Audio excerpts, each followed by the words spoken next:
तो आज का वचन हम लोग जो देखने जा रहे हैं वो निर्गमन की पुस्तक में आपको मिलेगा। निर्गमन की पुस्तक 17 अध्याय। यहाँ पर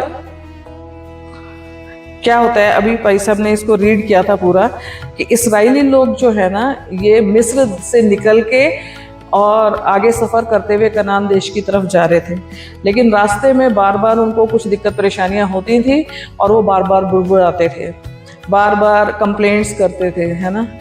जबकि वो निकलने से पहले उन्होंने परमेश्वर के 10 बड़े बड़े आश्चर्य कर्मों को देखा, फिर भी उनके मन जो थे ना वो भटक जाते थे। देखते थे, अपनी आंखों से देखते थे, उस वक्त बहुत धन्यवाद करते थे, बहुत आश्चर्यचकित होते थे, लेकिन फिर थोड़े दिनों में भूल जाते थे कि परमेश्वर तो हमारे साथ है और हमारे साथ वो क्या क्या कर रहा है। तो हमें आज हमारे पास प्रभु का वचन है ना, हम कहते हैं परमेश्वर हमारी ओर है तो हमारा विरोधी कौन हो सकता है। हमें किसी बात की घटी नहीं हो सकती। जवान सिंहों को तो घटी हो सकती है, पर यहोवा के डरवैयों को किसी भली वस्तु की घटी नहीं होती। लेकिन उसके बावजूद वो लोग जो थे इन सब बातों को जानते थे, पर फिर भी भूल जाते थे। फिर भी उनके जीवन में ऐसा हो जाता था कि वो कुड़कुड़ाने और बुड़बुड़ाने लग जाते थे। तो क्या होता है कि यहाँ पर रास्ते में चलते चलते वो रपीदीम में अपने डेरे खड़े करते हैं और वहाँ उन लोगों को पीने का पानी नहीं मिलता। तो जब उनके पास उनको प्यास लगती है और पानी की तलाश में होते हैं, वो रेगिस्तानी एरिया था ना सारा, वो रेगिस्तान को क्रॉस करते हुए जा रहे थे। हिंदी की बाइबल में जगह जगह पे ना जंगल वर्ड लिख दिया गया उसकी जगह पे, लेकिन वो रेगिस्तान है। हम लोग जानते हैं कि मिडिल ईस्ट में सारा रेगिस्तानी एरिया है और वहाँ पेड़ पौधे है ही नहीं, तो जंगल का सवाल ही नहीं उठता।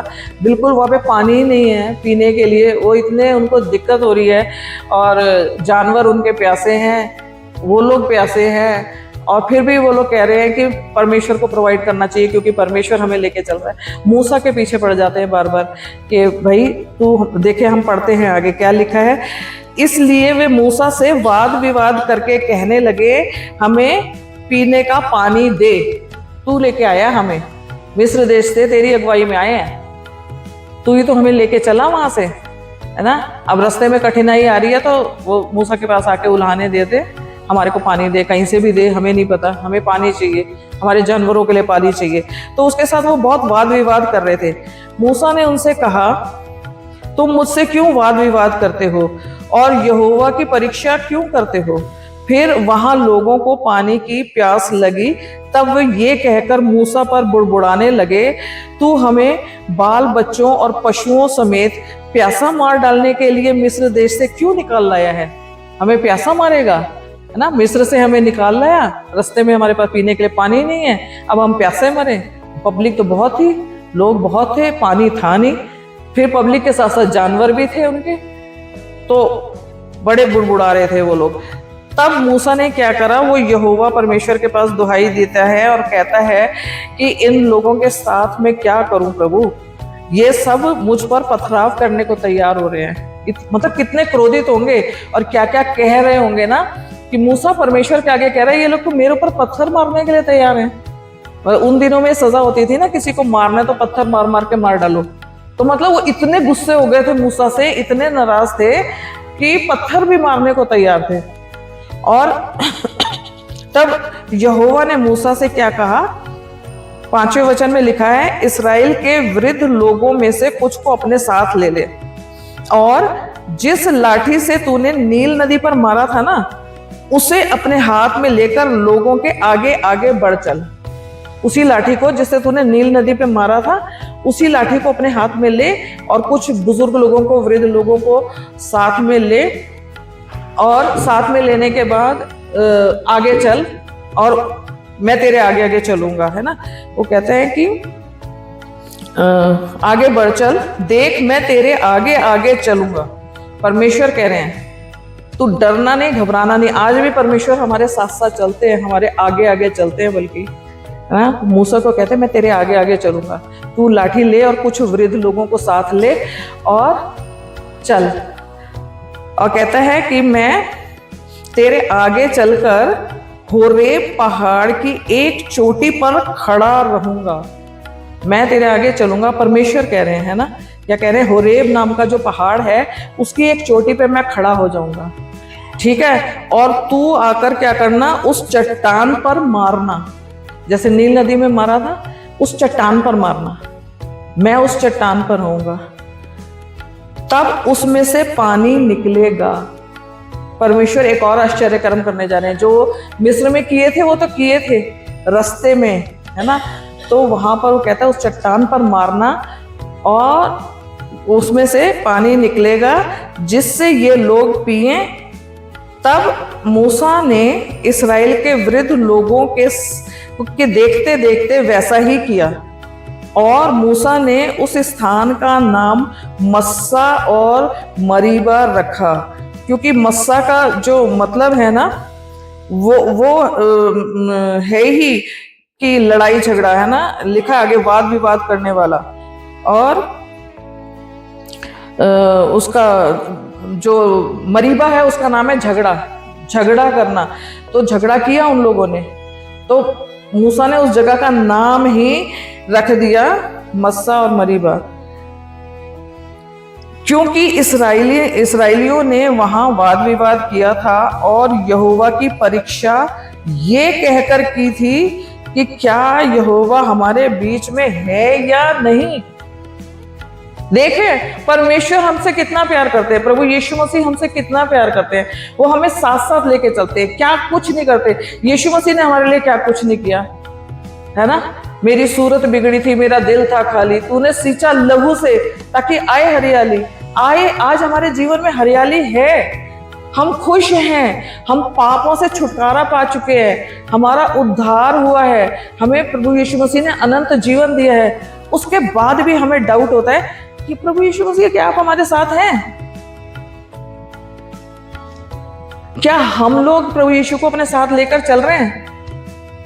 क्या हम कभी कहते हैं प्रभु यीशु को कि प्रभु हम फलानी जगह चल रहे हैं, आप भी चलिए ना, हमारे साथ चल रहे हैं, हम अकेले नहीं जाएंगे, हम कैसे जाए, आप हमारे साथ चलिए। प्रभु यीशु आज मैं ये पकाने लगी हूँ, ठीक रहेगा? प्रभु यीशु आज मेरे बच्चों को स्कूल जाना है, ये भागे जा रहे हैं, मौसम खराब है, आप इनकी मदद करना, सहायता करना, सुरक्षित लेके जाना। हम क्या बात बात पे उनसे बात करते हैं? क्या हमें ये महसूस होता है कि वो हमारे साथ हैं? अगर कोई भी हमारे घर में होता है ना, फैमिली मेंबर्स के अलावा अगर कोई गेस्ट भी आया होता है तो हम उनसे भी बात करते हैं, और प्रभु यीशु मसीह जो हर वक्त हमारे साथ है, हम उनसे बात करना भूल जाते हैं। हमें यकीन ही नहीं होता कि प्रभु यीशु मसीह हमारे साथ हैं। और आप जानते हैं कि जब प्रभु यीशु मसीह हमारे साथ होते हैं तो हमें किसी बात की चिंता नहीं होती। जैसे छोटे बच्चे अपने माता पिता के साथ होते हैं ना, तो उन्हें कोई फिक्र नहीं होती, सब कुछ मम्मी पापा संभालेंगे, करेंगे, बड़े रिलैक्स्ड और इजी लाइफ होती है उनकी, क्योंकि मम्मी पापा है ना, देख लेंगे। अगर यीशु मसीह को हम अपने साथ महसूस करें कि वो हमारे जीवन में है, हमारे साथ है, तो मैं सच बता रही हूं कि हम सबकी लाइफ भी वैसे ही इजी हो जाएगी जैसे कि बचपन में हमारी थी अपने मम्मी पापा के साथ।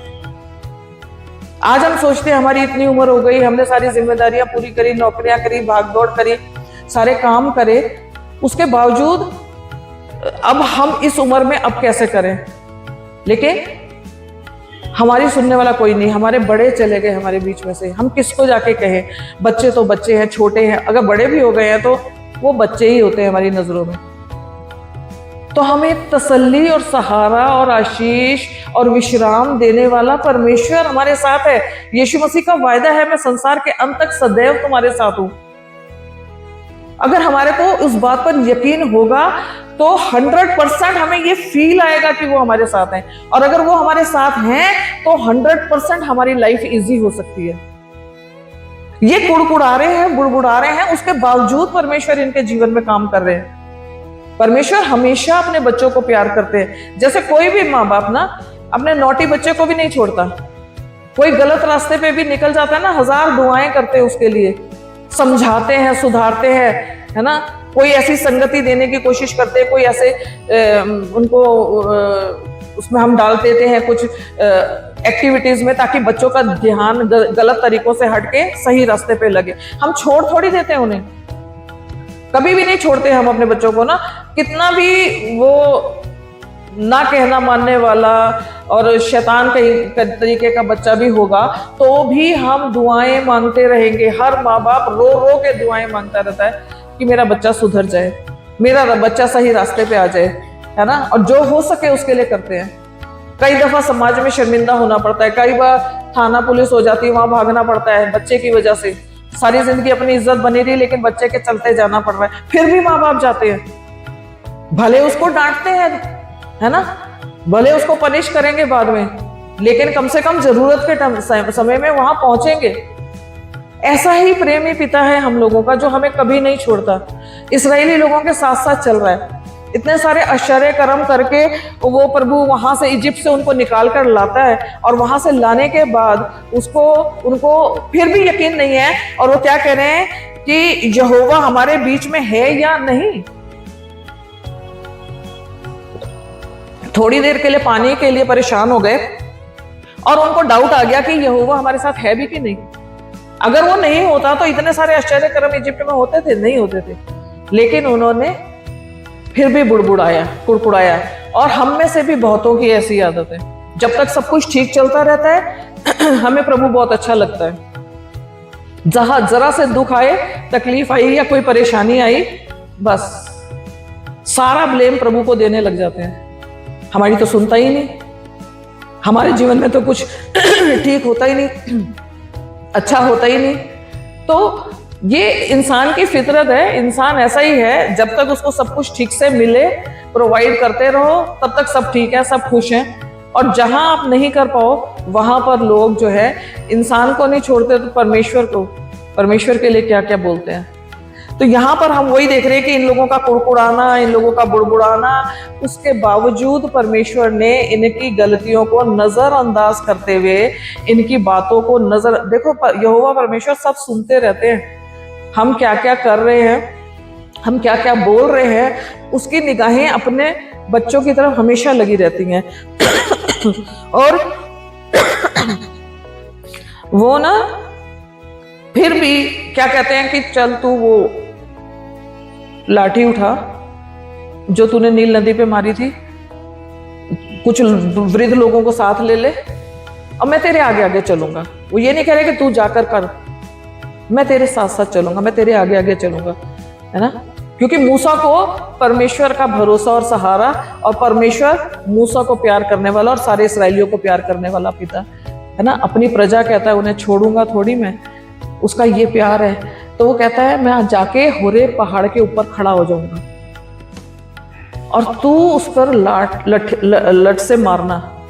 और फिर वो चट्टान में से, वो चट्टान है, पत्थर की चट्टान है, जो पहाड़ है ना, क्योंकि वहां पे पानी है ही नहीं, पेड़ पौधे है ही नहीं ना, तो वो सॉलिड चट्टान थी, उसके ऊपर वो लाठी मारता है और चट्टान में क्रैक आता है और वहां से पानी निकलना शुरू हो जाता है। और ये लोग बड़े खुश हो जाते हैं, खुद जी पानी वानी पीते। परमेश्वर कहता है पिए, और वो लोग पीते हैं, जानवरों को भी पिलाते हैं, सब कुछ करते हैं। फिर मैं बताऊं आपको, एक बार ना फिर ऐसा होता है। गिनती की पुस्तक में चलते हैं, गिनती की पुस्तक और उसका 20 अध्याय निकालेंगे।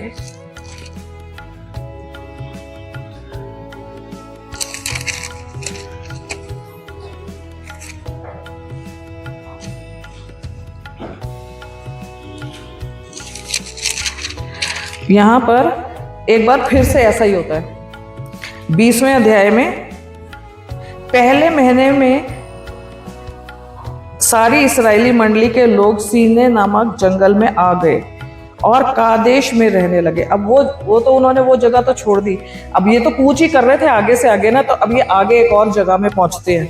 और वहां पर वहां मरियम मर गई और वहीं उसको मिट्टी दी गई। वहां मंडली के लोगों के लिए पानी नहीं मिला। फिर वही वाली बात आ गई ना, कि फिर से एक बार ऐसा हुआ कि वहां उनको पानी नहीं मिला, इसलिए वे मूसा और हारून के विरुद्ध इकट्ठे हुए फिर से। जबकि उनको पता है परमेश्वर साथ है, पता है कि मूसा परमेश्वर से बातें करते हैं, परमेश्वर के कितने करीब हैं, परमेश्वर के चुने हुए जन हैं, उसके भविष्यवक्ता हैं।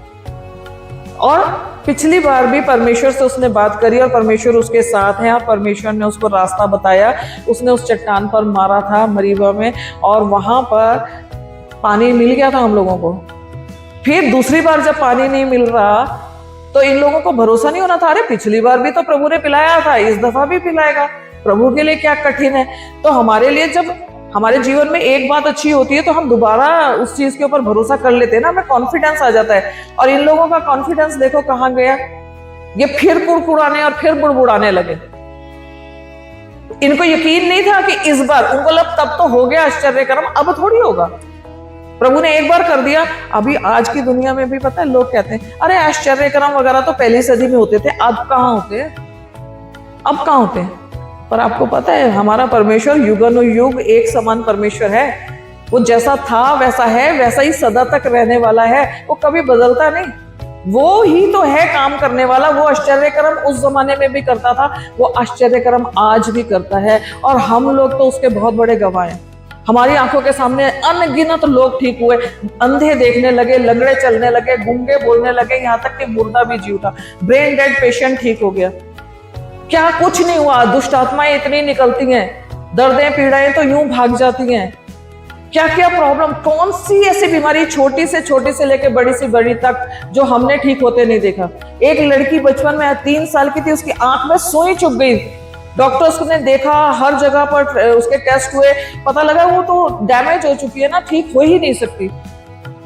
पर चेन्नई के अंदर हम एक चर्च में प्रेयर कर रहे थे, वो लड़की दुआ के वक्त सामने आई, उसके लिए प्रेयर करी, इंस्टेंटली उसी वक्त परमेश्वर ने उसको चंगाई दी। और उसकी आंख, जिसके अंदर उसका रेटिना डैमेज हो चुका था, उस आंख से देखने लग गई।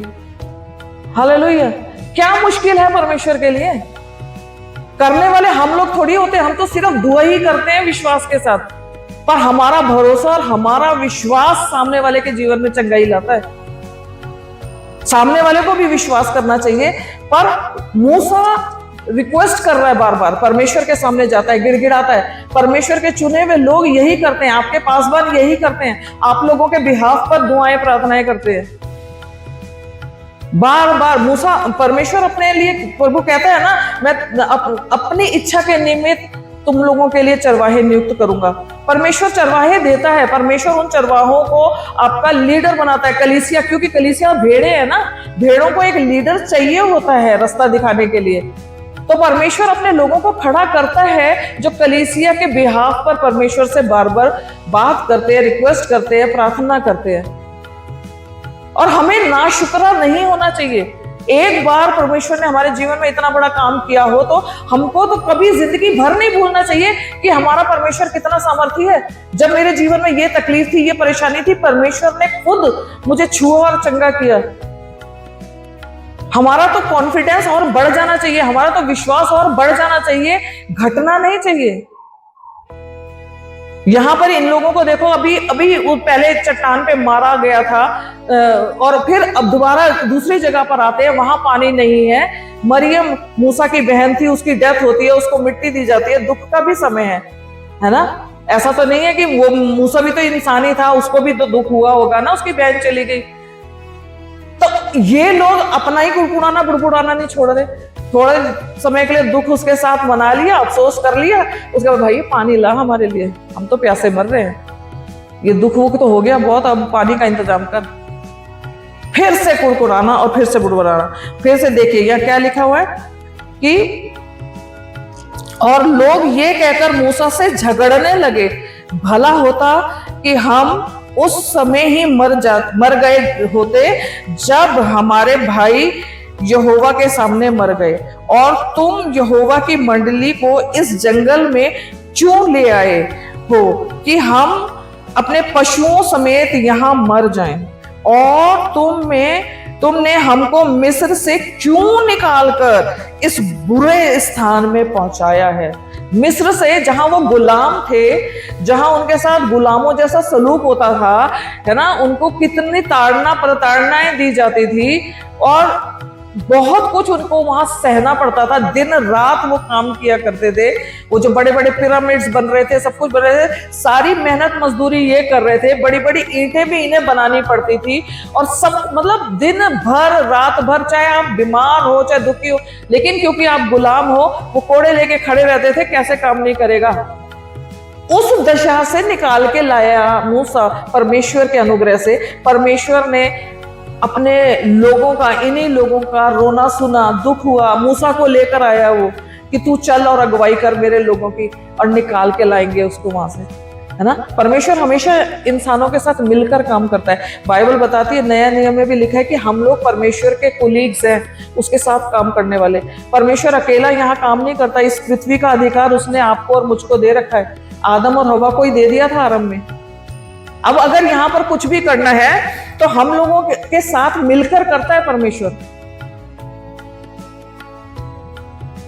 तो यहाँ पर मूसा जो है वो परमेश्वर के साथ साथ चलते थे, और ये लोग इस तरीके से उसको कहते हैं, हमें वहां से क्यों निकाल के ले आया मिस्र देश से, है ना। वहां तो बीज या अंजीर या दाखलता या अनार यहाँ कुछ नहीं है, यहां तक कि पीने को कुछ पानी भी नहीं है। तब मूसा और हारून, देखो उनकी डिमांड कितनी बड़ी बड़ी है, सब बढ़िया बढ़िया फल फूल सब कुछ चाहिए उनको, यहाँ कुछ है ही नहीं, वाकई नहीं है। लेकिन इससे बड़ी तसल्ली और कुछ होती है कि हम गुलामी से छूट गए, है ना, वो बात को नहीं। तो फिर क्या होता है कि तब मूसा और हारून मंडली के सामने से मिलाप वाले तंबू के द्वार पर जाकर अपने मुंह के बल गिरे और यहोवा का तेज उनको दिखाई दिया। अब ये तो बेचारे दोनों भाई गए परमेश्वर की हुजूरी में, ये लोग तो फिर बुड़बुड़ा रहे, कुड़कुड़ा रहे, क्या क्या बोल रहे हैं, और वो जाते हैं परमेश्वर के सामने, है ना। तो यहोवा ने मूसा से कहा, उस लाठी को ले, वो जो लाठी थी उसके पास ना, उस लाठी को फिर से एक बार ले, और तू अपने भाई हारून समेत मंडली को इकट्ठा करके उनके देखते उस चट्टान से बातें कर, है ना। अब वहां पर भी एक चट्टान है, प्रभु कहता है मंडली को भी लेके जा, तू भी जा वहां पर, और उस चट्टान से क्या कर, बातें कर, तब वो अपना जल देगी। अब यहाँ परमेश्वर मारने के लिए नहीं कह रहे, या कह रहे हैं कि चट्टान से जाके अब की बार तू बातें कर, और जब तू बातें करेगा तो वो चट्टान ना पानी दे देगी। इस प्रकार से तू चट्टान में से उनके लिए जल निकालकर मंडली के लोगों और उनके पशुओं को पिला। यहोवा की इस आज्ञा के अनुसार मूसा ने उसके सामने से लाठी को ले लिया। मूसा और हारून ने लाठी को उस चट्टान के सामने, मूसा ने और हारून ने मंडली को उस चट्टान के सामने इकट्ठा किया, और जब सारी मंडली सामने खड़ी थी और ये लोग उसके सामने खड़े थे, तब वहां पर मूसा इन लोगों से बात करने लगा। मूसा ने उनसे क्या कहा, हे दंगा करने वालों सुनो। मूसा खड़ा होके सामने से बोल रहा है, हे दंगा करने वालों सुनो, क्या हमको इस चट्टान में से तुम्हारे लिए जल निकालना होगा? तब मूसा ने हाथ उठाकर लाठी चट्टान पर 2 बार मारी, और उसमें से बहुत पानी फूट निकला, और मंडली के लोग अपने पशुओं समेत पीने लगे। परंतु मूसा और हारून से यहोवा ने क्या कहा, अब पानी तो आ गया और लोग बाग पीने लगे, अपने जानवरों को भी पिलाने लगे, वो तो मस्त हो गए, खुश, पानी आ गया जी, है ना। वो तो सोच रहे होंगे हर बार लड़ो झगड़ा करो, इन लोगों को डांटो डराओ धमकाओ, अरे पास्टर है, इसकी इतनी हिम्मत इतनी मजाल, हम कलीसिया है, हम आपको कंट्रोल करेंगे। लोगों का एटीट्यूड ऐसा होता है। डांटा धमकाया, और फिर क्या करा, मूसा को फिर से ले जाकर कि, और जब पानी मिल गया कि पता है ना, कहते हैं ना कि सीधी उंगली से घी नहीं निकलता तो टेढ़ी कर लेते हैं, और टेढ़ी उंगली करेंगे हम, बार बार मूसा पानी निकाल के देगा, है ना। वो एटीट्यूड, वो बोला ना, एक हार्श एटीट्यूड जो होता है, वो आज तक हम देखते हैं लोगों के जीवन में। आज भी बहुत से लोग ऐसे, 2-4 बातें सुनाओ सब कुछ ठीक हो जाएगा, पर ऐसा नहीं है। परमेश्वर हमारी बोली गई हर बात को सुनता है। मत्ती में लिखा हुआ है 12 अध्याय में 36 और 37 वर्ष में, कि हमारी बोली गई हर एक बात रिकॉर्ड होती है, एक एक वर्ड का हमें हिसाब देना होगा न्याय के दिन। अपने मुंह से बोली गई हर एक बात से ही हम लोग निर्दोष ठहरेंगे और या फिर दोषी ठहरेंगे न्याय के दिन, जब यीशु मसीह न्याय करेगा। खुश तो होते हैं हम लोग कि यीशु मसीह आने वाला है, हमको ले जाने वाला है, नीले आसमान के पार जाएंगे, है ना। पर नीले आसमान के पार जाते ही ना यीशु मसीह का न्याय सिंहासन लगा होगा, उसके सामने खड़ा होना होगा, और याद है हमने क्या क्या बोला है, क्या क्या किया है, उस सब चीज का हिसाब देना होगा।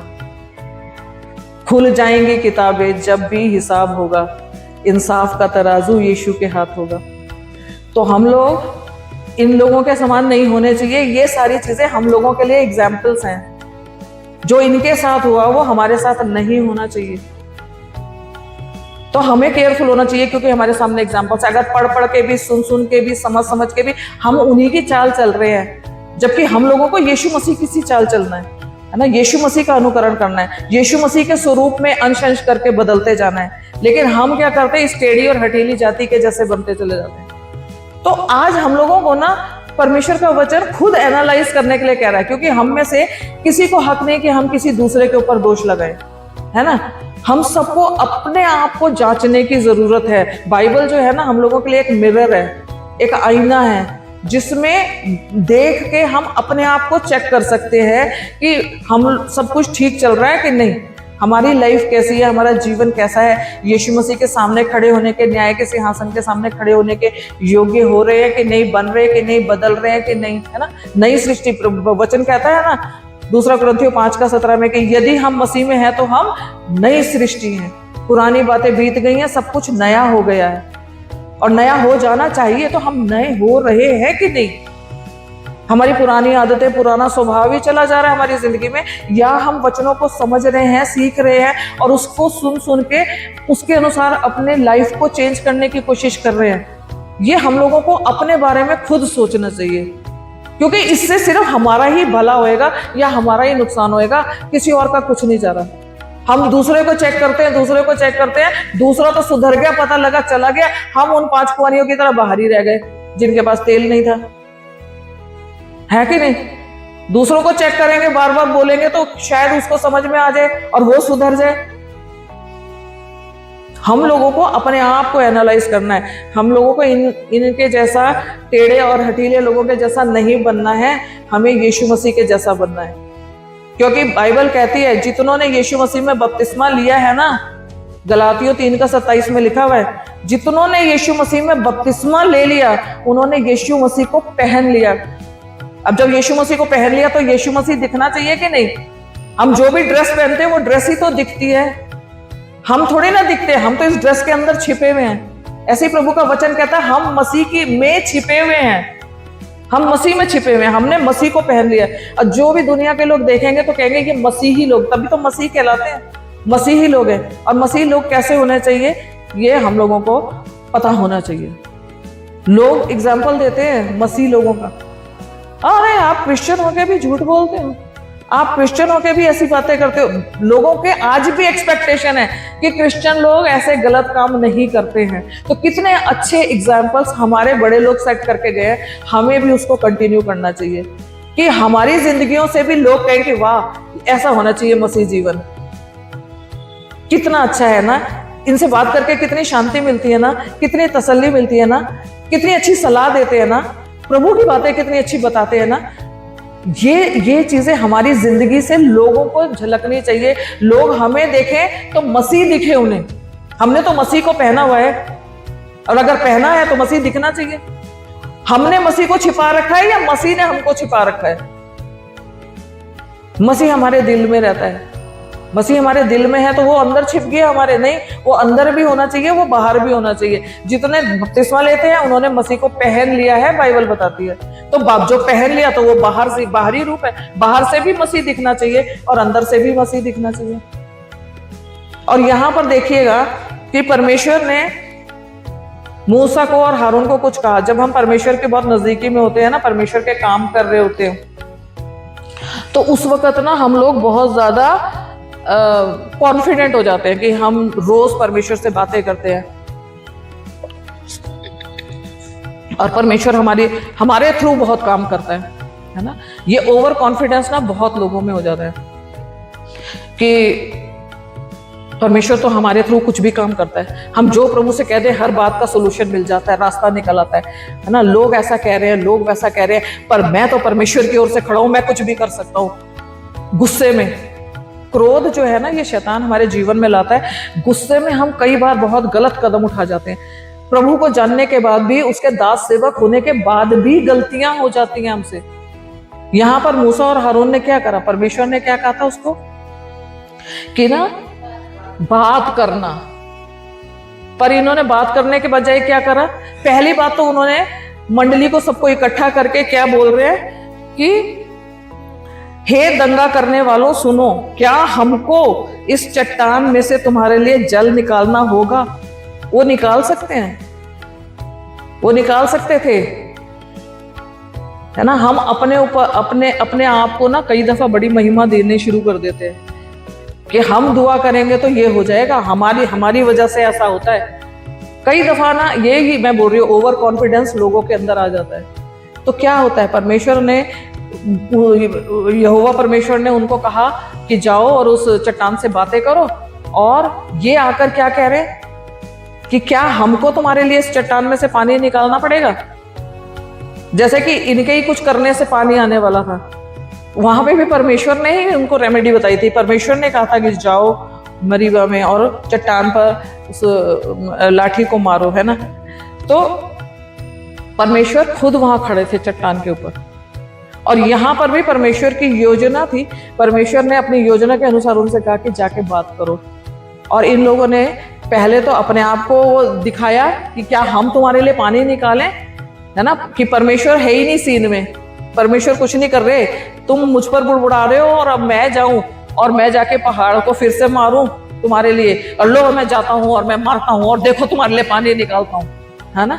और उसने किया, लेकिन परमेश्वर क्या करता है, अपने दास भविष्य वक्ताओं से के मुंह से निकली बातों को पूरा करता है, क्योंकि परमेश्वर उनकी इज्जत रखना चाहता है। लेकिन अगर गलती की है तो परमेश्वर बख्शता नहीं है, बख्शता नहीं है। यही वजह थी कि परमेश्वर आगे जब पानी निकल आता है, वो लोग पीने लग जाते हैं, तो परमेश्वर ना मूसा और हारून से बात करने लग जाते हैं सीधा, इंस्टेंटली, उसी वक्त। क्या कहते हैं, मूसा और हारून से यहोवा ने कहा, तुमने जो मुझ पर विश्वास नहीं किया और मुझे इस्राएलियों की दृष्टि में पवित्र नहीं ठहराया, इसलिए तुम इस मंडली को उस देश में पहुंचाने नहीं पाओगे जिसे मैंने तुम्हें दिया है। उस सोते का नाम मरीबा पड़ा, क्योंकि इस्राएलियों ने यहोवा से झगड़ा किया था और वो उनके बीच पवित्र ठहराया गया। तो यहाँ पर देखो, इन लोगों ने जो परमेश्वर की, जैसा परमेश्वर ने कहा वैसा नहीं किया, अपने गुस्से में या अपने एक्साइटमेंट में उनको जो ठीक लगा वो उन्होंने किया। परमेश्वर के जन हैं हम, परमेश्वर ने हमें कहा है लोगों के प्यास बुझाने चाहिए, तो चलो, हमने उसको एक्सपीरियंस था, एक बार चट्टान पे लाठी मारी थी, पानी आ गया था, गुस्से में आया, लोगों के साथ तो कुछ कर नहीं सकता था, लोग तो पथराव करने को तैयार है, मैं कम से कम चट्टान को तो मार ही सकता हूँ। गुस्से में जाकर उसने फिर से, और एक बार नहीं 2 बार मारा है, 2 बार मारा चट्टान के ऊपर, और पानी तो आ गया। और बात नहीं की, जो परमेश्वर ने कहा था वो नहीं किया, परमेश्वर की आज्ञा को नहीं माना।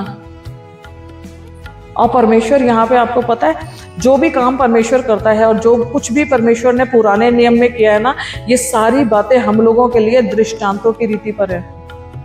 एक पिक्चर क्रिएट कर रहा था परमेश्वर आने वाले समय में जो होने वाला है उसकी। आप जानते हैं, हम एक वचन देखते हैं पहला कुरिन्थियों में, पहला कुरिन्थियों का 10वां अध्याय,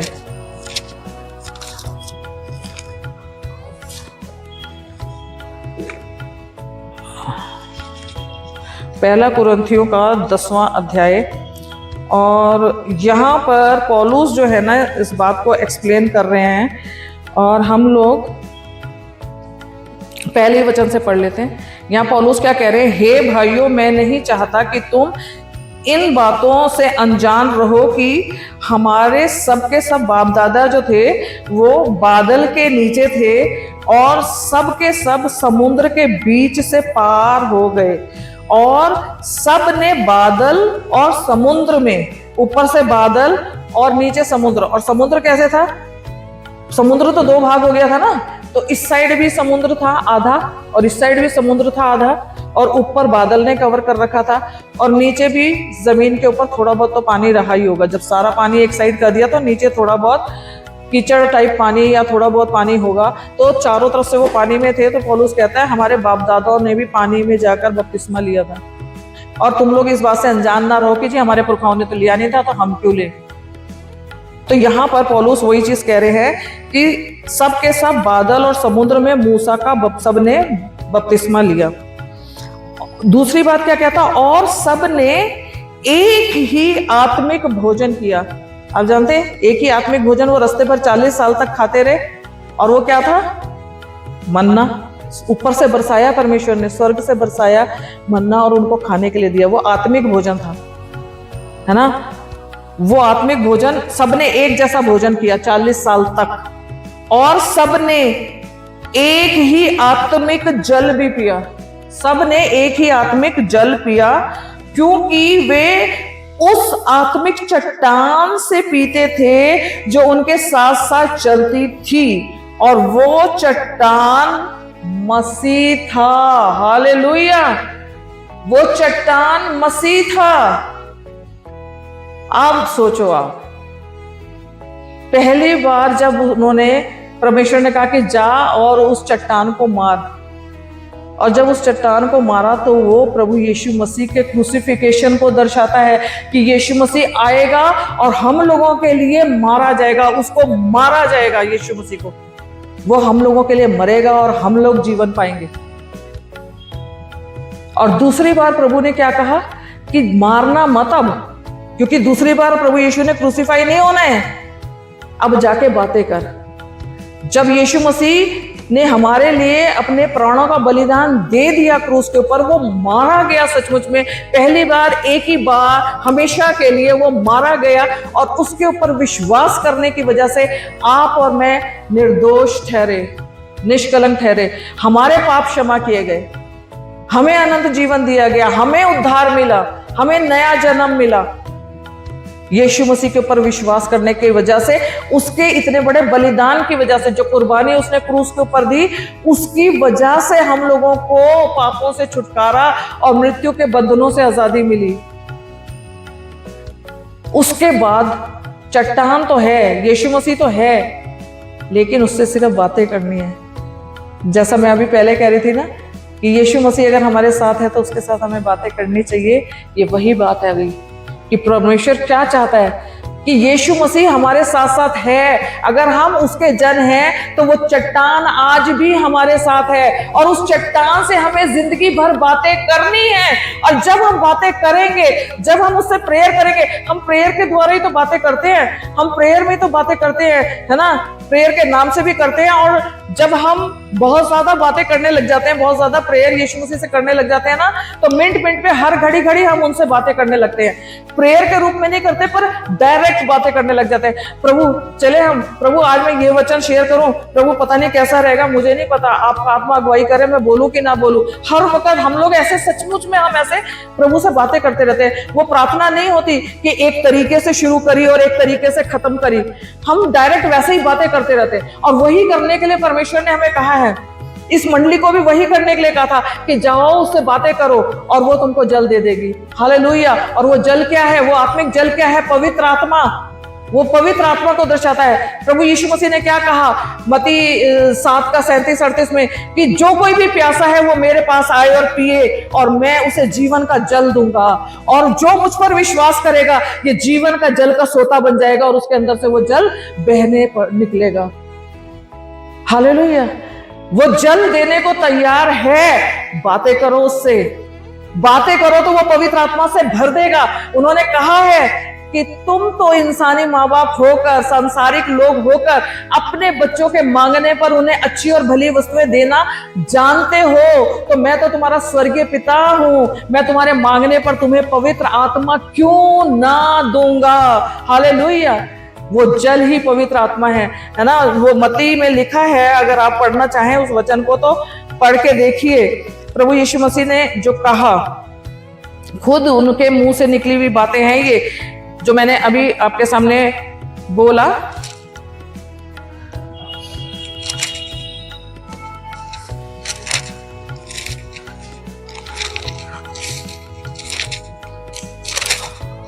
कहाँ गया? अरे यूहन्ना का है वो, मत्ती में नहीं, यूहन्ना है, सॉरी सॉरी सॉरी, यूहन्ना 7 है ना, हाँ यूहन्ना 7 उसका 37 और 38। पर्व के दिन जो मुख्य दिन था, यीशु खड़ा हुआ और पुकार कर कहा, यदि कोई प्यासा हो तो मेरे पास आए और पिए। जो मुझ पर विश्वास करेगा, जैसा पवित्र शास्त्र में आया है, उसके हृदय में से जीवन के जल की नदियां बह निकलेंगी। उसने ये वचन पवित्र आत्मा के विषय में कहा, जिसे उस पर विश्वास करने वाले पाने पर थे। हालेलुया। तो यीशु मसीह पवित्र आत्मा देना ही चाहते थे हम लोगों को, और ये वही जल है।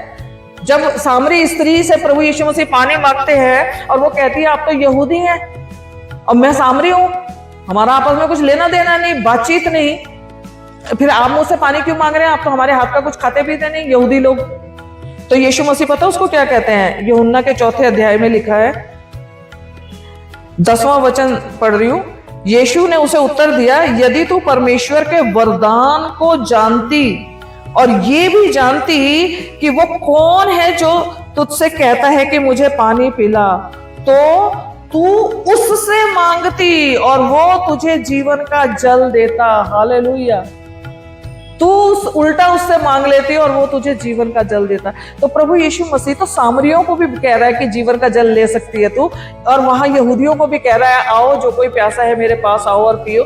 हम भी तो अन्य जाति हैं, और आज भी वहां पर इस्राएल के अंदर यहूदी लोग हैं। परमेश्वर हम सबको बराबर प्यार करता है और वो सबके लिए न्योता दे रहा है कि आओ और जो कोई प्यासा है मेरे पास आओ और पियो। तो यही चीज परमेश्वर वहां उस चट्टान के दृष्टांत के द्वारा यही बताना चाहते थे, उस घटना के द्वारा यही दिखाना चाहते थे कि वो चट्टान जो यीशु मसीह है, एक ही बार आएगा, एक ही बार मारा जाएगा, एक ही बार गाड़ा जाएगा, एक ही दफा मृत्युंजय होकर जी उठेगा और एक ही बार पिता के पास वापस जाएगा और हमारे लिए पवित्र आत्मा को उंडेल देगा। हालेलुया। जो कोई प्यासा हो वो मुझसे बातें करे, मुझसे पूछे, मुझसे मांगे, मुझे बताए, तो मैं उसकी सारी जरूरतों को पूरा करूंगा। Hallelujah, hallelujah. ये परमेश्वर की योजना थी, ये परमेश्वर की इच्छा थी, जो उस वक्त मूसा नहीं समझ पाए और गुस्से में आकर उन्होंने एक ऐसा काम कर दिया जो परमेश्वर के प्लान को वो चीज बिगाड़ सकती थी। जो परमेश्वर जो कुछ भी वहां कर रहे थे उनके जीवन में, वो आगे की एक पिक्चर थी जिसे दिखा रहे थे, वो ट्रेलर में ही गड़बड़ी होने वाली थी। तो परमेश्वर ने उन्हें दंड दे दिया। ऐसे ही नहीं, एक छोटी सी बात के लिए परमेश्वर ने उन्हें कनान देश में पहुंचने से ही मना कर दिया कि भाई जी इस मंडली को तुम वहां से निकाल के लाई, इतने सारे काम करे, आगे उनको पहुंचाने वाले हो, ठीक है, अब तुम नहीं जा पाओगे वहां, तुम एंटर नहीं करोगे, क्योंकि तुमने बहुत बड़ी मिस्टेक कर ली है। तुमने यीशु मसीह को दूसरी बार मारने की कोशिश की, मारा ही है बल्कि, जो नहीं करना था, है ना। लेकिन परमेश्वर ने मूसा को दिखाया, देख मैं तुझे यहाँ से नीबो पर्वत पे से खड़ा होकर तेरे को सामने वो कनान देश दिखा जरूर दूंगा, लेकिन तू वहां एंटर नहीं कर पाएगा। ना हारून कर पाएगा, ना मूसा कर पाएगा, और यहोशू लेके गया उनको लीड करते हुए, फिर हमें पता है ना। लेकिन आपको बताऊं मैं कि परमेश्वर इतना दयालु है, प्रेमी पिता है, क्योंकि ना इब्रानियों में एक वचन लिखा हुआ है, इब्रानियों की पुस्तक में 12 अध्याय, इब्रानियों का 12 अध्याय उसका 7वां वचन पढ़ रही हूं। तुम दुख को ताड़ना समझकर सह लो, परमेश्वर तुम्हें पुत्र जानकर तुम्हारे साथ बर्ताव करता है।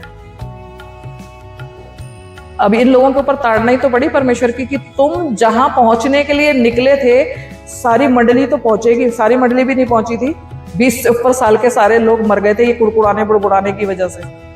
लेकिन नई पौध जो थी, नए बच्चे जो थे 19 साल तक के, वो फिर धीरे धीरे बड़े हुए और वो लोग एंटर हुए थे। लेकिन यहाँ मूसा और हारून ने गलती की, चूक करी, तो उनको ये सजा मिली कि तुम कनान देश में नहीं पहुंच पाओगे, है ना। लेकिन यहाँ पर जैसा लिखा है ना कि प्रभु क्या कह रहा है इसमें इब्रानियों 12 के 7 में कि तुम दुख को ताड़ना समझकर सह लो, परमेश्वर तुम्हें पुत्र जानकर तुम्हारे साथ बर्ताव करता है। वो कौन सा पुत्र है जिसकी ताड़ना पिता नहीं करता? यदि वो ताड़ना जिसके भागी सब होते हैं और तुम्हारी नहीं हो रही, तो तुम पुत्र ही नहीं, तुम व्यभिचार की संतान हो, ऐसा लिखा हुआ है। ताड़ना तो होएगी क्योंकि गलतियां हम करते हैं। हम में से कोई भी जो है ना इतना शुद्ध और पवित्र नहीं, सिवाय प्रभु यीशु मसीह के कोई भी परफेक्ट इंसान नहीं है इस दुनिया में, कोई भी हो।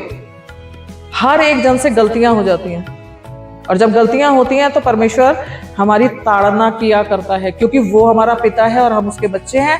और पता है ये एक वचन मैं बताऊं आपको, 1 कुरिन्थियों 11 अध्याय में अगर आप देखोगे, 1 कुरिन्थियों का 11 अध्याय 31 और 32 वचन, यहां लिखा है, यदि हम अपने आप को जांचते तो दंड नहीं पाते।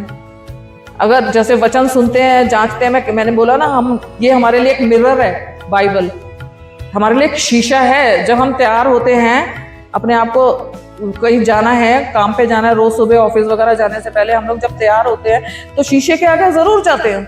100% हर एक बंदा जाता है। और क्यों जाता है? ये देखने के लिए ना कि भाई मैं ठीक ठाक लग रही हूँ, कपड़े वपड़े ठीक हैं, बाल वाल ठीक है ना, सब कुछ ठीक है, मैं ठीक दिख रही हूँ, ठीक दिख रहा हूँ, और फिर वो निकलते हैं घर से। बाइबल भी हमारे लिए वैसा ही आईना है कि यीशु मसीह आने वाला है, उसके पास हमें जाना है, हम ठीक ठाक हैं, चेक कर लेना चाहिए हम लोग ठीक ठाक हैं। क्योंकि परमेश्वर का वचन कह रहा है कि यदि हम अपने आप को जांचते, वो हम अपने आप को नहीं, हम तो दुनिया को जांचते हैं। इंसान जो है ना वो दूसरों को जांचने का काम बड़ा फर्स्ट क्लास करता है, फलाना ऐसा, ढिमकना ऐसा, अपने आप को नहीं जांचते। और यही वजह है कि ताड़नाएं हम पर पड़ती हैं, कि जब चेक नहीं करेंगे तो गलती गलती ही रह जाती है। अगर मान लीजिए आप बिगड़े बाल में चले गए, आपने अपने आप को देखा नहीं, तो सारा दिन आपके बाल वैसे बिगड़े ही रहेंगे। सभी लोग देखेंगे, कोई हंस देगा, कोई कुछ कह देगा, बताएगा कोई नहीं कि तेरे बाल बिगड़े हुए आज, हाँ कि नहीं? अगर हमने देखा होता तो हमें पता होता। तो वैसे ही बाइबल है, अगर बाइबल हमने पढ़ी होती, बाइबल हमने समझी होती, तो हम जरूर अपने आप को चेक करते और ताड़ना नहीं होती हमारी, दंड नहीं पाते हम लोग। वही लिखा है यहाँ पर कि यदि हम अपने आप को जांचते तो दंड नहीं पाते, परंतु प्रभु हमें ताड़ना देकर, हमारी दंड देकर ऐसी ताड़ना करता है, और इसलिए करता है कि हम संसार के साथ दोषी ना ठहरे। अब देखो परमेश्वर का प्रेम देखो, सजा तो वो दे रहा है, ताड़ना तो वो दे रहा है, और ताड़ना देकर वो ये चाह रहा है कि जब न्याय का दिन आएगा और बाकी का सारा संसार जो है वो दोषी ठहराया जाएगा, उस वक्त मेरे बच्चे दोषी ना ठहरे, क्योंकि इन्होंने जो गलती करी थी उसके बदले में मैंने इनको ताड़ना दे दी, मैंने इनको दंड दे दिया था, और इनके सारे पापों के लिए, इनके सारे कसूरों के लिए यीशु मसीह ने क्रूस के ऊपर बलिदान भी दे दिया था। यीशु मसीह ने अपने लहू से इन्हें धो भी दिया था।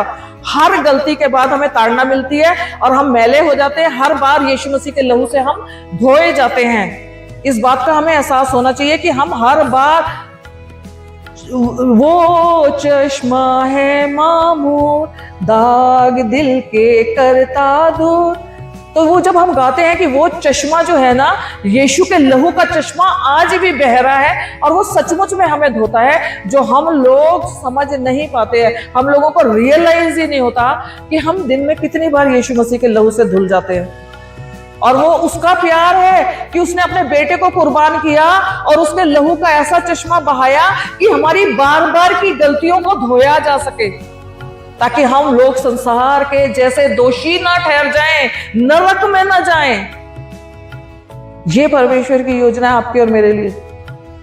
फिर भी वो यही चाहता है कि मेरे बेटे ने कुर्बानी दी, उसने दुख उठा लिया, तुम्हें एक थोड़ी सी पनिशमेंट दूंगा, थोड़ा सा दंड दूंगा, ताकि तुम लोग दोषी ना ठहरो। क्योंकि शैतान आता है वाद विवाद करने, भाई लोगों पर दोष लगाने के लिए आता है। प्रकाशित वाक्य में लिखा हुआ है वो दोष लगाने आता है। वो मूसा के शव पर भी वाद विवाद करने आया था, तो वो आपके और मेरे पर नहीं आ सकता कि इनको क्यों ले जा रहे हो अपने साथ स्वर्ग में?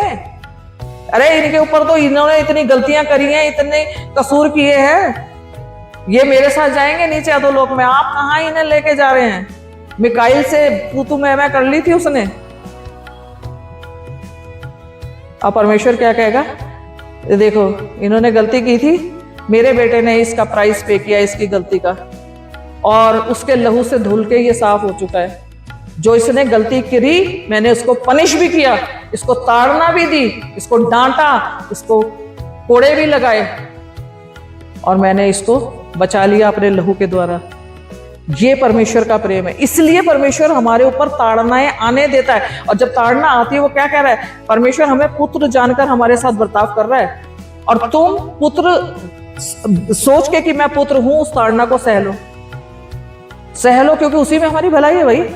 अनंत न्याय के दिन अनंत दंड से तो बच जाएंगे, अनंत दंड से तो बच जाएंगे, नरक में तो नहीं जाएंगे। तो ये परमेश्वर की योजना है आपके और मेरे लिए। और ऐसी बात है ना, तो परमेश्वर ने मूसा को भी नहीं छोड़ा कि भाई अब तूने गलती करी, तुझे मैंने सजा दी, तू कनान देश में नहीं पहुंचा पाएगा, तू दूर से देखेगा। इसका ये मतलब नहीं कि परमेश्वर ने मूसा को छोड़ दिया वहां पे हमेशा के लिए। परमेश्वर के लिए वो प्रिय था और वो आज भी प्रिय है। आप जानते हैं ना, यीशु मसीह जब वो माउंट उस पे था, जब उसने अपना उसका रूपांतरण हुआ, जब उसका रूप बदलता है, तो उसके साथ कौन कौन खड़ा था? मूसा खड़ा था ना। वो कहाँ है, वो पहाड़ कहाँ है? यरूशलेम में ही है ना। यरूशलेम के अंदर मूसा था, पहुंच गया था, आत्मिक रीति से पहुंच गया। हम लोग भी आत्मिक रीति से सियोन देश में जरूर पहुंचेंगे। हालेलुया, क्योंकि यीशु मसीह ने हमारे लिए कुर्बानी दी है, उसने अपने लहू से धो के हमें साफ किया है। हालेलुया, गलतियां ना करें। वो कहता है वचन कि अगर हम अपने आप को जांचते तो दंड नहीं पाते, लेकिन जांचा नहीं, गलती कर ली लेकिन माफी भी मांग ली तो प्रभु तुम्हें दंड देकर माफ भी कर देगा। हालेलुया, दंड तो देगा पर माफ भी कर देगा, और तुम संसार के साथ दोषी नहीं ठहरोगे। हालेलुया, परमेश्वर के वचन के पढ़े और सुने जाने पर बहुत आशीष हो। तो वो आप सबको बहुत आशीष दे। जय मसीह की सभी को।